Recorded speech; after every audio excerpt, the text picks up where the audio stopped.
Hello and welcome to the first lab session of the course. We are in the Technical Art Laboratory of the Mechanical Engineering Department of IIT Kanpur. This is the lab where we impart the hands-on training to the second year students, irrespective of their disciplines and the departments. So, all the students of the institute, which is now about 1000 students, they go through this lab every semester. In this lab, we have a series of turning machines. These are the conventional turning lathes. We have a series of milling machines, series of turning, as I said, then the drilling machines. We have the tool grinder. Apart from that, we have a series of computer numerical controlled machines that we will go to, and we will have a demonstration as well. So, the students also go through a project, and in the project they actually apply the experience that they go through, which they have been taught, which they have been given as an hands-on experience by the very experienced technical personnel in the lab. We have about 18 technical personnel in the lab. They are highly qualified and they guide the students, help the students in their projects. So, we will as well share this experience with you. That is the intention of the lab session of this course. Now, this lab session will be divided into basically two sections. One will be for the conventional machines. There we will have exercises on turning, on drilling, on milling, on the tool grinder, and the second part will be on the computer numerical control machines. There you will be shown how to program the parts in the turning and in the milling, and then how to implement them. I mean, how to execute those programs to make the parts in the turning CNC machine or in the milling CNC machine. Altogether, we are planning for about 10 hours for this lab session, and of course, 10 hours for the lecture session. So, let us have a overall look of the lab, and then we will come back to the turning machine. We will start with the lathe, and then we will go about serially as milling. Then after that, we will go to the drilling machine and so on. Well, you can see in the TA 202 lab, this is the technical art lab. This is the tool store that you can see, from where the tools are being issued to the students. Those who go through the laboratory exercises. Here you can see the vices. These are the drilling and fitting section. So, they learn how to drill manually, how to tap manually, how to file, what are the different kind of files and so on. There you can see the cutting section. There we have the blanks from where they cut into pieces for making the shafts, for making the gears, etc. And there in front of you, you can see the drilling machines. Those are the vertical drilling machines, and at the far end you can see the shearing machine, and over there are 2-3 shearing machines there, and you can see the vertical drilling machines all over. There are about 6 to 7 vertical drilling machines, and on each drilling machines the students actually themselves they use it, and they drill the holes for the parts that they are using for their projects. So, as I was telling you that about 100 plus students of the second year of IIT Kanpur, irrespective of their disciplines, they go through the laboratory works in this laboratory, and they are given hands-on training by our highly reputed about 18 technical personnel. Now, we also take the precaution. This is for the safety of the students. We give them apron, we give them the glasses, we give them the gloves, and it is mandatory for the students to come to the lab and carry out the experiments using the shoes and the full sleeve shirts without any loose shirts. For the girls, it is mandatory to have the hair tied up at the back and so on. So, all those are the precautionary measures that we take. Now, the students also go through the projects, they do the projects, and some of the projects I would like to demonstrate. For example, this is one project which is the grass cutter, and the entire thing is designed by the students and it is fabricated by the students with the help of the technical personnel. Now, in here, as you can see that the grass will be fed here. These are the parts which the students have made using the 3D printer, or which is the rapid prototyping, which is called nowadays as 3D printer. We have few 3D printers here also, and the students are given the knowledge of operating them and making the program and making these kind of parts. For example, this is the plastic part which is a clamp that you can see, which is the clamp for the motor, and these are the supports for the grass. All right. So, the grass will come here and it will actually be driven by the motor, and the grass will be cut from here. This is the cutter. So, this is a small project. For example, here if you see, this is a spirograph, and this is also made by the designed and fabricated by the students. And here if you actually put the power on, then you can see that there will be movement, relative movement between the the pencil and the table, and you can see that there are different kind of patterns that can be drawn, and depending on where you are putting the pencil, that pattern can be changed. So, you can see the pattern that has been made here, and as I said, I repeat once again that the entire design is made by the students and all the parts are being fabricated by the students. So, while fabricating, while designing, the students also are implementing the design knowledge, the fabrication knowledge and so on.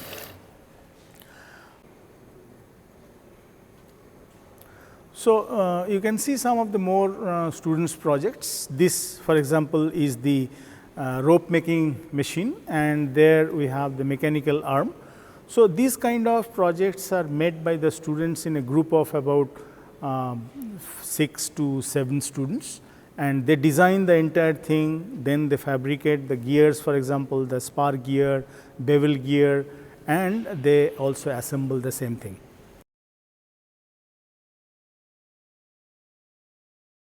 So, this is another project which is the mixer basically, and you can change the velocity. As you can see that this is a simple mechanism which actually is designed by the students and fabricated by the students as well.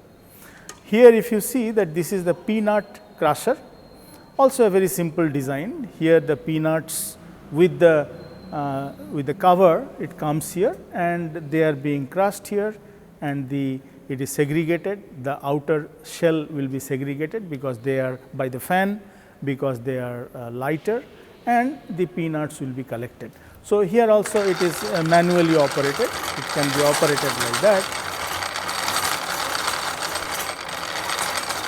So, as you can see that this is the design which will actually crush the peanut and segregate the seeds from the shells, and then the shells will be segregated there, and the peels, the brown peels will be coming from here. They will be segregated overall. So, that everything will be separately collected, and this works very effectively, also designed by the students. Well, this is the turning machine, which is as you know, known as the lathe machine.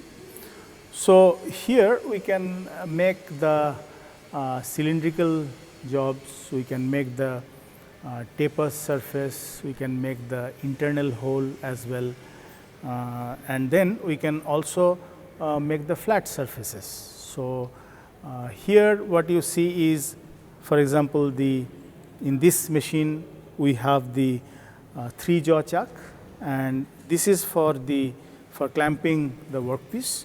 So, basically the 3-jaw chuck is used for clamping the cylindrical piece, where you have the center of the cylinder which will be coaxial with the center of the 3-jaw chuck, and apart from the 3-jaw chuck, we also have the 4-jaw chuck that we will be showing you a little later. Now, this here is the spindle, the chuck is on the spindle of the machine. This spindle is held by the headstock, and the spindle is given different RPM revolution per minute of the speed, all right, rotational frequency with the help of the headstock. Now, here we have the tool post and the for clamping the tool. Now, this tool post can be given 2 feeds, and as you know that the feed is the revolution per minute, that is the millimeter per minute. That means, how much the tool will be moving along the axis in case of turning along the axis of the workpiece in millimeter per 1 revolution of the workpiece. All right. Now, here the tool will be clamped. These are all the turning tools, single point cutting tools. So, the rotation of the spindle, this is the, since the workpiece will be clamped here. So, this will be the cutting speed. Now, of course, as I said, the rotational frequency is given to the spindle, and depending on the diameter that will be fixed here, diameter of the job, pi, d and the n is the revolution RPM. So, that will define the cutting speed. Now, the feed motion is given to the tool which is clamped here in the tool post, and as I said that the feed is given in millimeter per revolution. That means, the movement of the tool in millimeter per 1 revolution of the workpiece. Now, depending on the rotation and the feed given to the tool, there will be different kind of surfaces. So, the surfaces can be cylindrical surface, then it can be the taper surface, it can be internal cylinder, it can be. So, all everything will depend on the relative movement between the tool and the workpiece. For example, if the workpiece is rotating and the tool is given movement of the feed which is parallel to the workpiece axis, then as you know that we will be getting a cylindrical surface, which will be external cylindrical surface. And if the feed given to the tool is not parallel to the workpiece surface, it is inclined to the axis of the workpiece, then we can get either an internal cylindrical surface or an external cylindrical surface. Now, the difference is that while we are getting the external cylindrical surface with the help of the tool which is mounted on the tool post, for the external cylindrical grinding, for internal cylindrical grinding, we have to have a boring tool. So, the boring tool will be fixed at the tailstock. All right. So, the tailstock is used to fit the boring tool or the drill, or also it is used to support the very long workpieces which will be mounted on the spindle with the help of the 3-jaw chuck, or very long pieces like rods for example, okay, which needs a additional support because they are flexible, they are not very rigid. So, in that case it will be supported by different kind of mechanisms. We will be showing it to you. These are the rests also that will be mounted in the tailstock. So, we have the headstock once again, we have the tailstock tool post, and the tool post is mounted on the lathe bed. All right. So, the lathe bed is here, as you can see that these are the, as you know that these are the dovetail and this is the flat. So, okay. So, this is for the tool post to move, all right, to and fro when the feed is given to the tool. Now, apart from the longitudinal feed, which is the feed given to the tool along the axis of the workpiece, we can also give the feed to the tool perpendicular to the axis. That means, in the feed direction. All right. So, this can be given, this is the feed that is given manually, which is the longitudinal feed that is parallel to the workpiece surface, and this is the feed which is the the correction which is given to the feed direction. All right. This will be the longitudinal feed and this will be the axial feed. So, this is in the this feed when it is given to the tool, axial feed.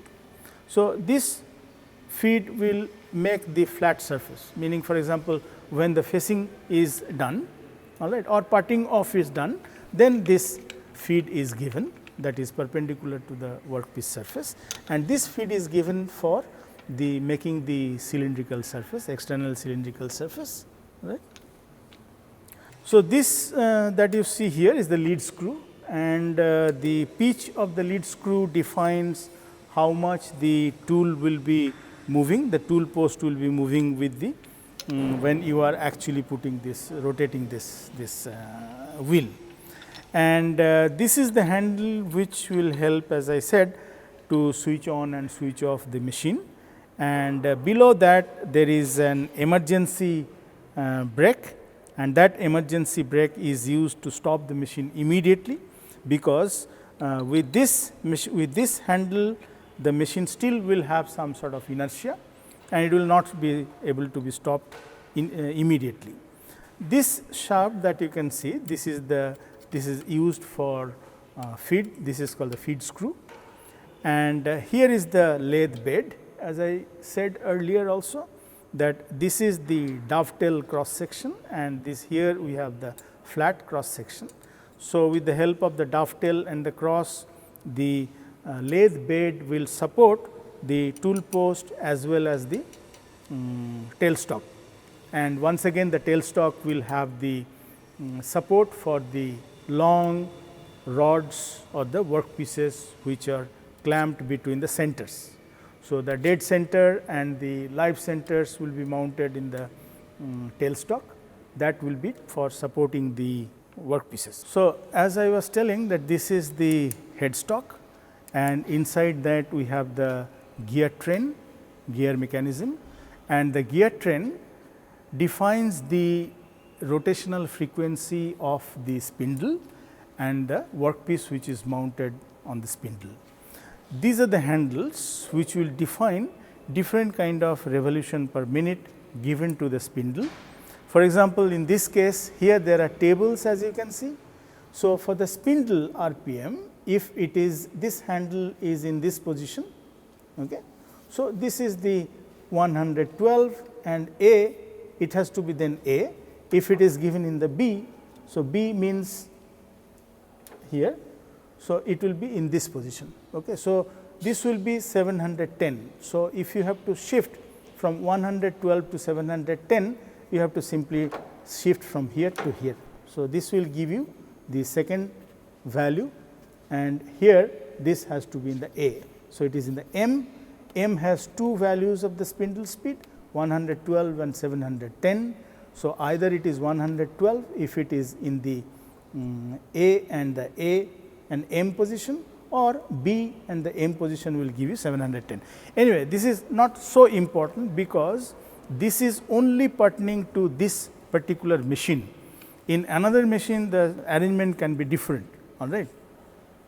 So, overall what I am saying is that you can get different kind of spindle speeds RPM with the help of this. So, there are 8 spindle speeds that you can get, starting from the 71 up to 1800, because these are not the so modern machines. So, therefore, here it is only up to 1800 RPM that you can get, and therefore, high speed machining cannot be performed in these machines, because the RPM cannot be taken more than 1800.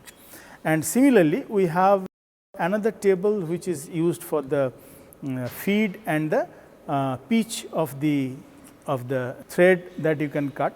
So, you can also get the threaded surface, as you know, that is using the turning. So, here there will be a threaded tool, thread cutting tool, particularly in the tool post, and that thread cutting tool will show you how to cut the thread and how to operate the machine, how to get the spindle speeds and so on. So, you can see the inside of the gearbox, which is attached to the headstock of the machine. Here we have the main drive, and the power of the main drive, as you know, has to be little more than the power that is required for the cutting, so that there is no slip. Now, from the main drive through the belt and pulley system, that you can see here, that this is the driver pulley and this is the driven pulley. Here we have the flat belts, there are 3 belts here, and this is transmitted to the pulley here, and this pulley on the shaft of this pulley inside the headstock, it is given, the transmission is given from there through the gear drive to the driver gear here. All right. So, from the driver gear through the gear transmission, as you can see from here, and it goes and it is attached to another gear here. From here, because this gear is on the same shaft as the gear inside, which is attached to this gear. So, this will be rotating, and in its turn this rotation is imparted to this shaft through the gear here, and that gear is sitting on the shaft, which is going inside the gearbox. Now, in this display board, you can see the tools. These are the turning tools, drilling tools, and the measuring instruments that are used for measuring the diameters, lengths, etc. So, we will discuss about the tools and the measuring instruments in details in the lecture hours, but here I would like to show you some of them. For example, this is digital micrometer, and digital micrometer because you can actually find out the value which will be displayed here digitally. Also, you can measure the value from the scale. This is the linear scale and this is the vernier scale. So, using that you can find out the diameter, for example, diameter of this cylindrical surface. So, this can be placed here and the diameter will be displayed, the diameter of this cylindrical surface will be displayed here. Also, you can find out from here, let us say, that is, this is the outer scale and this is the vernier scale. So, from here you can find out what is the diameter of this. Or for example, you can also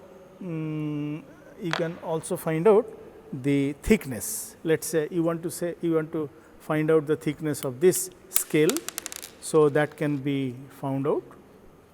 It has to be held in between the 2 jaws, and the thickness of this will be displayed here.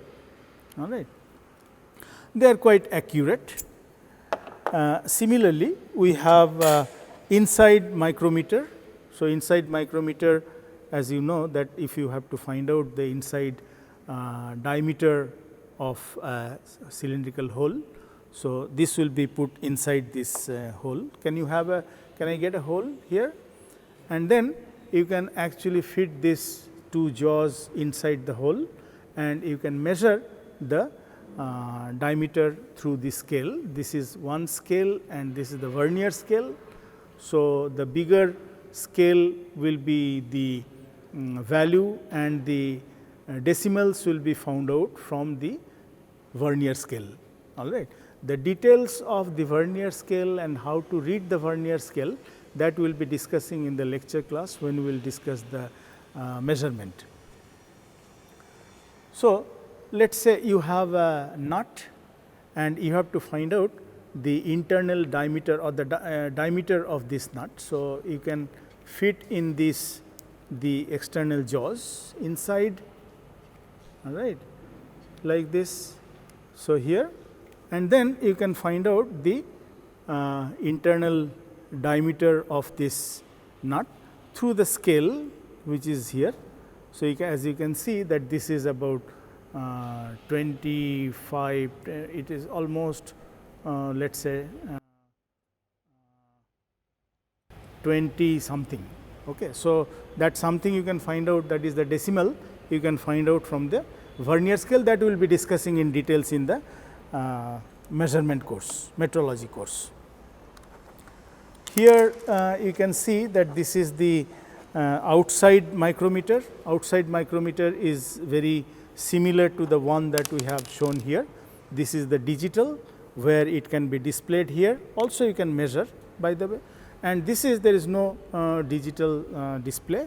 Here you can find out you have to find out the measurement from the scale that is here, that is the linear scale, outer scale, and the vernier scale. All right. Now, here this is the bevel protector.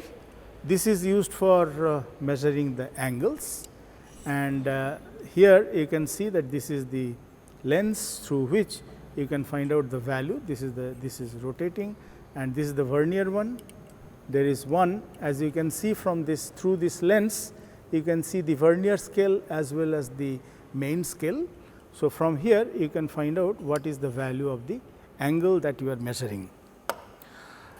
Here we have the digital vernier caliper, and the digital vernier caliper with respect to any hole, either it is an internal or the diameter, if it is an diameter of a shaft, or it is the internal diameter of a hole. So, that also can be found out from these jaws, and from these jaws you can find out what is the external diameter of a shaft, and this will be displayed in this. This will be displayed digitally. For example, this gap, the value of this gap is displayed here as 238.44. Okay. So, it will be in some unit, that unit can be fixed here, okay, and you have to set the 0 and so on, of course. Yeah, all right. So, if you set the 0 and then if you take it out, so it will be, for example, right now what it is showing is 17.85. So, this is the gap which is shown as the 17.85, probably this is in millimeter, it is given in millimeter, all right. So, it is useful, and it is quite convenient, because you do not have to read in that case the scale and the main scale and the vernier scale, and you can find out what is the value. So, here it is the vernier with the dial indicator. So, instead of the display, you can also have the dial indicator, where you can directly find out from the dial indicator what is the value of this thing. This is for the diameter of a shaft, and this is for the internal hole, that is diameter of the internal hole. That means, within the hole, that the same thing you are putting it inside the hole, all right, and you are finding out what is the value of this diameter from the dial indicator. So, this is the same principle as in here, only thing is that here it is displayed, and here it is given the read through the dial indicator, but the principle used is the same. This is a very popular, as you know, that this is the manual vernier caliper. There is no difference between these two, only thing is that this has a dial indicator, and here you have to manually find out the read the value. So, the value that you can read is again the diameter or the distance between the two surfaces, for example, like that, or if you have to find out the diameter of an internal hole. So, there these two jaws can be used, and again then you have to find out the value by reading the main scale and the vernier scale. As I said, that this we will be discussing in the metrology class in details, that how this can be read, and you know that there is a list count, concept of list count in the vernier. That list count, how to find out, how to measure, that we will be discussing in the metrology class.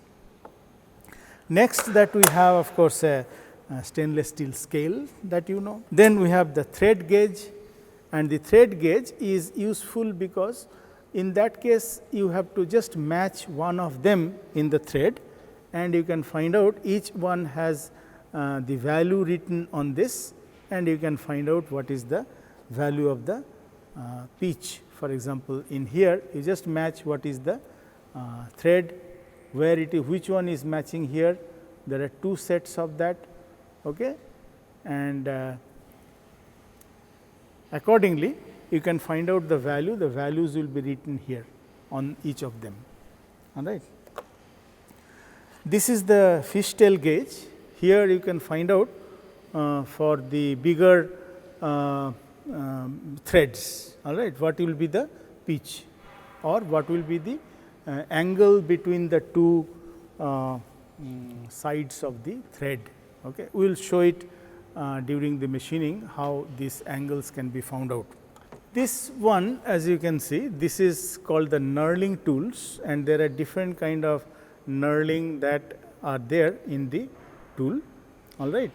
and we will have a turning operation. There we will be using this knurling tool to show you how the knurling surfaces can be obtained. And as you know, the knurling surfaces are obtained to get the let us say an example is this, all right. Example is this. So, this is a knurled surface, as you can see. So, this is for gripping, for well gripping, okay. And also in very fine knurling is used in the in different objects to retain the lubrication, okay. When particularly the two objects are meeting each other and they are knurled very finely, in that case the knurled surface will retain the, let us say, solid lubricant or the liquid lubricant as well. So, this is the process which is called the knurling, and the tool is called the knurling tool, all right.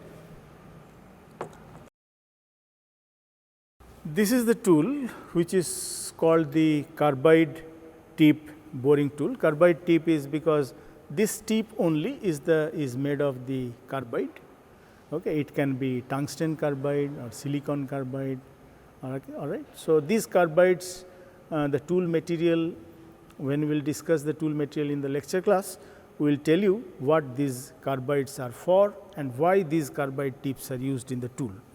So, let me discuss a tool with you. So, this is a tool which is the single point turning tool, and this is called the left hand turning tool. Somehow we have the left hand turning tool as well as the right hand turning tool. So, these are the turning tools which are used for used on the lathe, okay, to get the cylindrical surfaces on the lathe machine. So, in this, here we have basically the 6 angles, okay, and the two main surfaces, one surface is the rake surface and another surface is the flank face or flank surface, all right. Now, the angles that the tool must have, these are the rake angles, the flank angles, okay, and the cutting edge angles. So, those angles in details we will discuss in the theory class, but you can see here, for example, in this tool there are different inclinations. One inclination you can get on the rake face, one inclination which is different from this will be on the flank face, and another inclination which is different from the flank face as well as the rake face is the side. Okay. So, as you can see that there are 3 faces with 3 different inclinations. So, therefore, there will be 6 angles altogether, 3 sets of angles, 1 set of 2 rake angles, 1 set of 2 flank angles and 1 set of 2 side cutting edge angles, all right. So, those 6 angles together will define the entire tool, which is the single point cutting tool, or sometimes it is called the turning tool or lathe tool, in different ways they are called. So, we have the left hand tool or the right hand tool. Here is the right hand tool, principle is the same, but depending on how this is shaped, all right, either in the left or in the right. So, this is called the right hand turning tool or the left hand turning tool.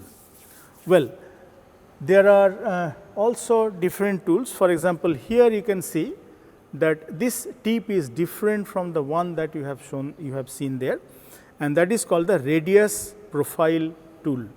That means, if you have to make a profile the same way as the profile shown here, then this tool can be used with a cross feed. The feed then can be given towards the axis, that is perpendicular to the axis. In that case, what you will be getting is the groove which will have a radius of the same value which this tool is having. So, this kind of tools are used for that purpose, for the profile cutting. Now, here you can see a tool which is actually used for making the internal threading. So, this is the threading tool, all right, and that threading tool will be clamped on the tool post, and this will go inside the workpiece in this way, and the workpiece will be rotating, all right. So, we will show you some in the thread cutting, but mind it that this is for the internal thread cutting and this is the tool for the external thread cutting. Okay. So, external thread, of course, it will be held on the work on the tool post, and it will touch the external surface, cylindrical surface, all right, and the feed will be given parallel to the workpiece in both cases, either it is an internal thread making or it is an external thread making, all right. Now, of course, here also we have to maintain the angles, and those angles will be little different than the left hand or the right hand tools. Here the most important angle is the angle which is given by these two surfaces. Okay. So, this is the thread angle that is important in this case. This is the tool holder, all right, and in this we have a tip which is used for the cutting tool, all right. So, instead of, for example, if you see this, the entire thing is of one material, okay, single material, either it is a high speed steel or any other steel by which this tool is made. Here, not to waste so much material, because the tool material is costlier, we will discuss it later.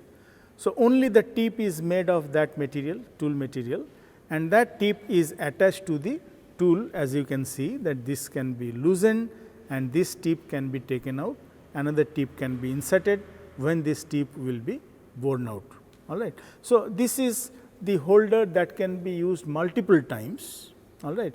Even if the tool tip is broken, in that case another tip can be inserted here, all right.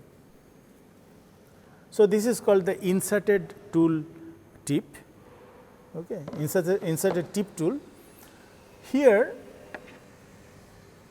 this is a drill, okay, which is used in the drilling machine to drill the hole, or it can also be used in the turning lathe for drilling an internal hole, all right, in a cylindrical surface.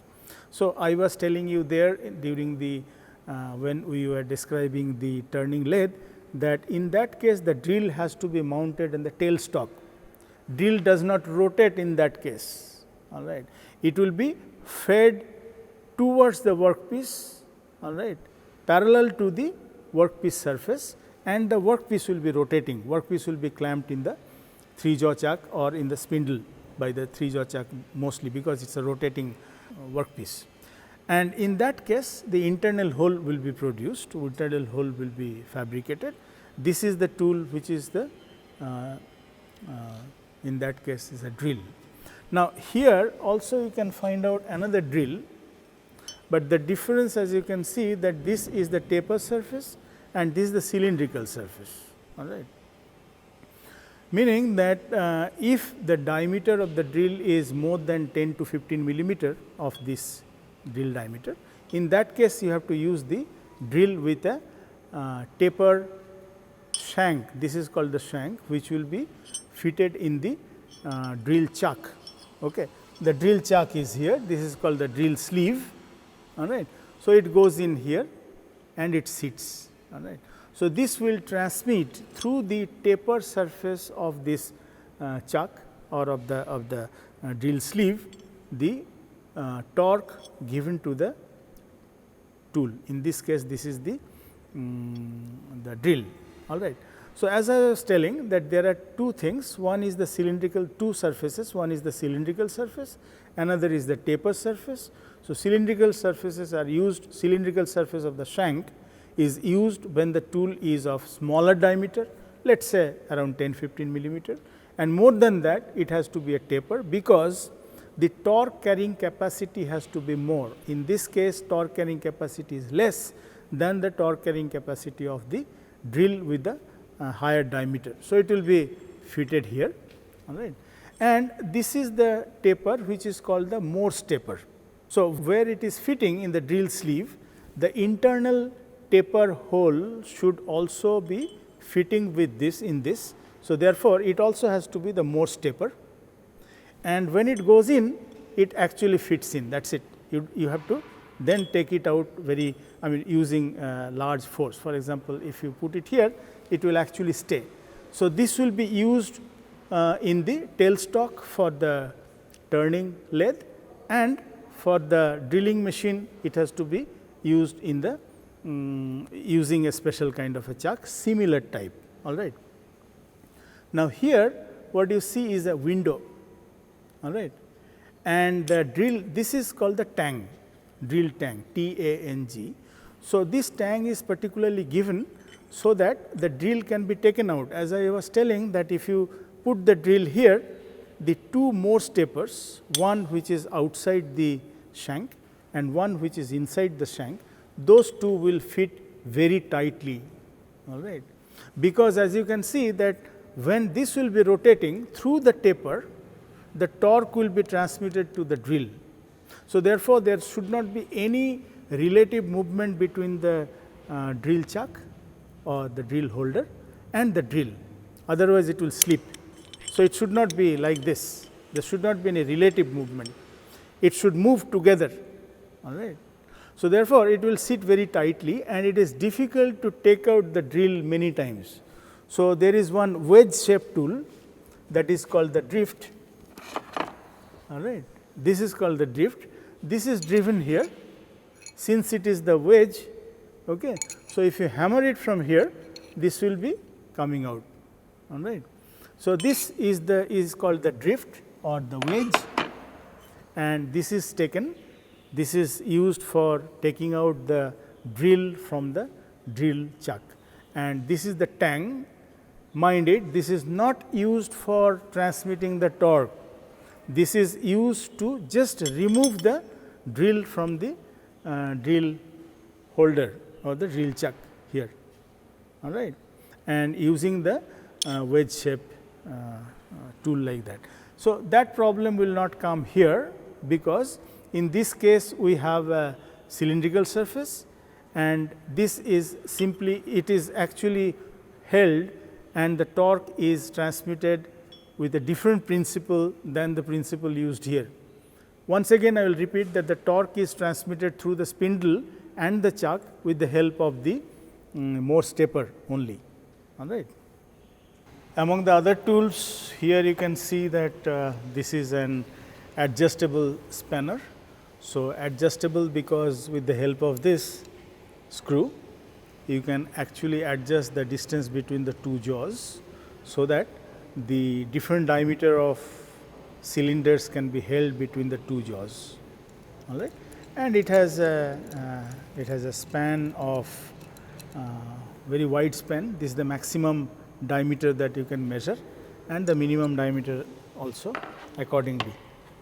Here this is a spanner, this is a normal spanner, everybody must have seen them, and here you can actually put the nut, hold the nut and tighten or loosen the nut, all right, hexagonal, square, all right. So, these are the two different one, and here the number will be given. So, according to that you can actually select one of them, either it is 7, this is called standard, and this is the 5. So, these are the standard sizes, and there are different spanners, as you know that in a set of spanners you will have starting from 5, 6, 7 and all numbers you will find. So, this I have shown it to you that this is a drift, all right, and it is actually a wedge shaped part. This normally used for taking the drill from the out from the drill chuck.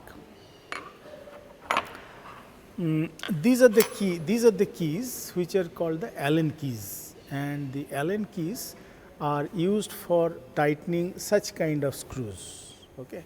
Here if you see the head, in this head these Allen screws actually fit in well, and then you can rotate so that the screw can be put inside the threaded hole.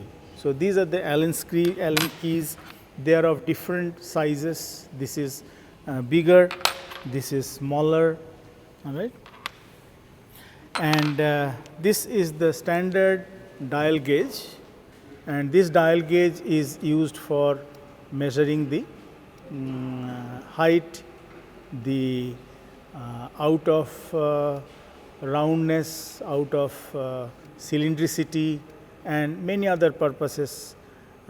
For many other purposes this kind of dial gauges are used. So, for that you put it on a metallic surface, Then if you rotate this, there is an electromagnet. So, that electromagnet actually will put this firmly, put the base firmly on the metallic surface, and then you can use the dial indicator for measuring with the help of this. You can lower that, or you can take the angle, change the angle, and so on. So, as I said that for different purposes such kind of dial gauges are used, and those dial gauges are of different least counts, meaning that what is the minimum size that you can measure using such kind of dial gauges. There are fine dial gauges, there are rough dial gauges. Fine dial gauges least count will be very less, let us say 0.01, 0.002 and so on, and for the rough dial gauges you will have the higher least counts. These are the two parts which are called the centers. This is the revolving center, which actually revolving because it revolves along with the spindle or the tailstock, and this is the dead center which does not rotate, which is fixed. So, these are the centers which are used for supporting the long shafts. I was telling you when describing the lathe functions that these are the two, between two of these centers the long rods can be supported, so that the entire length of the rod can be turned. Okay. And here normally this is kept in the spindle, this is kept in the tailstock, spindle in the headstock, this is the dead center in the tailstock normally. So, between these two centers the cylindrical job can be held, and of course, while giving the motion or the movement to the shaft, the other devices which are used, the dog carrier, that I will show you little later. So, once again this is the revolving center and this is the dead center. Between these two centers the long cylindrical jobs can be held. All right. For that, of course, in the long cylindrical job the center hole has to be made, special center holes are made, as you know. So, within that those center holes the centers are inserted and the shaft will be rotated between these two with the help of such. This is called the lathe dog or lathe carrier. This is the device which is actually in between, it goes in, the shaft goes in, it is, and the rotation is imparted with the help of that which is attached to the spindle. All right. We will show it to you how from the chuck the rotation can be imparted to the cylindrical shaft with the help of this dog carrier. Okay. This is a marking block. This marking block is very simple. This is used for marking the plates where you have the center, or you have the center hole, or you have the other margins. So, these are the pins, okay, and these are used for marking the block. Of course, the material of this has to be hard, so that it can scratch the other material and should not wear out, because these are very sharp pins. This is a drill chuck, and this drill chuck I have already told you that, as you can see, that there is a Morse taper, similar to other one that I have shown it to you. So, this is the one that I have shown it to you earlier. So, in this drill the diameter of the drill is higher. So, therefore, you have a Morse taper shank. Similarly, here also you will have a taper shank, and this taper is also a Morse taper along with the tang here. This tang is once again to take out the entire drill chuck from the drill holder from the chuck of the drill. So, here if you see the drills that are normally of the cylindrical shank, those can be fixed here, and these are the, as you can see that this is a straight drill, straight shank drill. This can be placed here, and then you can tighten that so that it actually stays here. So, of course, this is probably the not the yeah, and this can actually stay. So, this way it will go to the drill chuck and then it will be drilled. Now, it can be opened as you loosen it and it can come out very easily. So, as you can see that this is a cylindrical shank, it is not the taper shank. So, therefore, it will be just placed like that and tightened. So, if you remember your mechanical pencils, so mechanical pencils have the same mechanism here. So, therefore, very often these are called the collet chucks as well. So, these chucks are very popularly used when particularly the diameter of the tool or the diameter of the shank and the tool is less. Okay. So, for small diameter of the drills, normally the such kind of drill chucks are used. So, these are keyless, you do not need a key, and they have the collets. So, those collets, like as I said in the mechanical pencil, remember. Well, here we have a vernier height gauge, and the vernier height gauge, the name itself says that it can measure the height from a particular surface, all right, up to a certain level. Well, so this is movable, this jaw is movable along with this. So, here also, like a vernier scale, you have a main scale and the vernier scale, and depending on the distance that you are measuring, you can find out the reading in the main scale, and the decimals can be found out from the vernier scale according to the principle that we will be discussing in the measurement course in the lectures. Okay. So, this way you can find out different heights with the help of the vernier height gauge. All right. So, this I have already told you that this is the lathe dog or the lathe carrier. So, this is used to impart the rotation when the shaft is located between the centers. All right.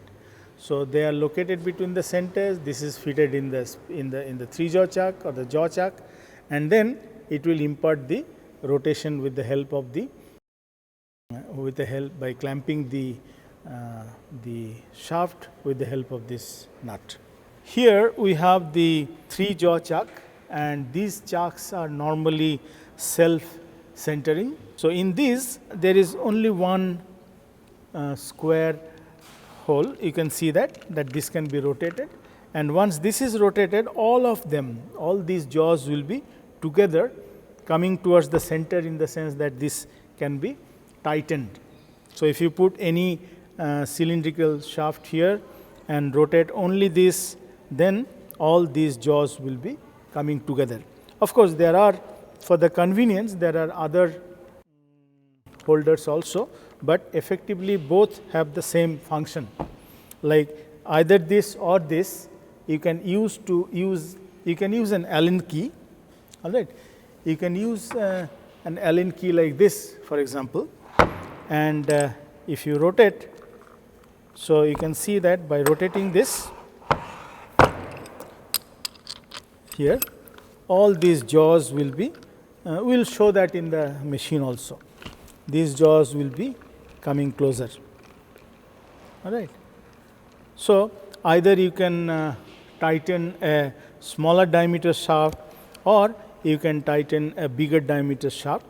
So, depending on the range given here, so different machines will have different ranges from the smaller diameter to the range between the smaller and the bigger diameter. There is a maximum and the minimum diameter.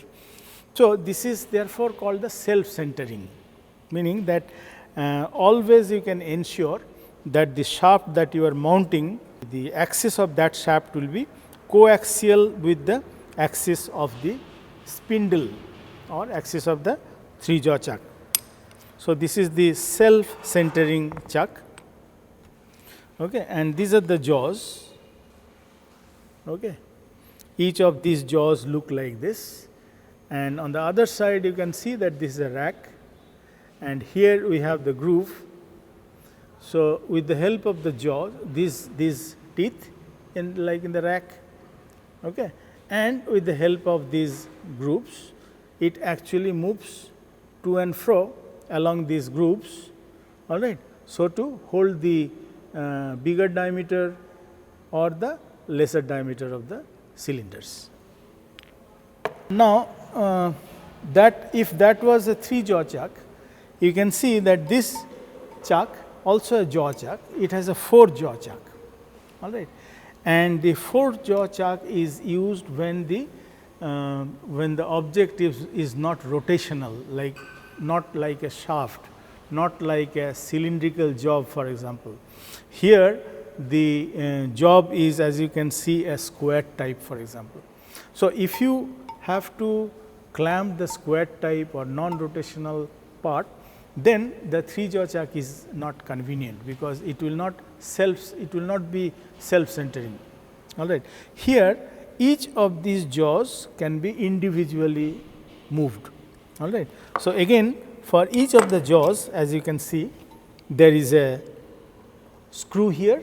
So, take the Allen key, put it in this screw hole, and if you rotate, then it will be either moving towards the center, one of them, or moving away from the center, all right. So, similarly you can see that there is another one which is for this jaw, and there is another one for this jaw, and so on. So, for 4 of these jaws we have the individual the screws for moving the jaws independently, okay, for clamping the non-rotational jobs like square, prismatic, for example, all right. Here there is another example, you can see that this is also a 4 jaw chuck, and these are the jaws like this. Jaws are the same type, all right, but here it is individually rotated. As you can see that for each of these jaws we have a square, and each jaw will be rotated individually. Okay, so we have seen here, that is the lathe dog, and here if you see, that is the serving almost the same purpose. This is called the dog plate with the dead center. Here we have the dead center, all right, and this is the dog plate which serves, or the mechanism is similar to the one that we have seen. I have shown it to you earlier. Well, some of the tool holders we are having here. See, for example, this is the tool holder, one tool holder that is used in the turning lathe that you have seen this, okay. And this is an adjustable one that you can adjust actually, and you can with this square thread you can clamp the tool, and while clamping the tool, to maintain the height you have different kind of shims, all right. So, by changing them you can have different height, this height from the center, from the bed surface. So, these are also the tool holders. For small tools, tool can be held here, and this is another one where the tool can be held, and the for tightening, this is the way that you are tightening that. So, the tool will be tightened. So, this is also a tool holder. So, there are different kind of tool holders, as you can see, depending on the tool size, depending on the tool type, you can have different kind of tool holders. Now, these two, one is the follower rest, one is the steady rest. This is a steady rest, this is a follower rest. So, these are used when the workpiece length, cylindrical workpiece length is very big. Okay. So, if those two cylindrical, if those type of jobs, if they are held between the centers, it is so lengthy that even then their stiffness cannot be maintained. So, to maintain that in between, we will show it there in the machine. In between the centers, okay, there are these kind of rests which are used. Now, there are certain examples where the job may not be between the centers, but from one center and then at the other side one of these rests can be used. Okay. That will show you in the machine itself. So, just now I told you about the rests, that is follower rest and the steady rest.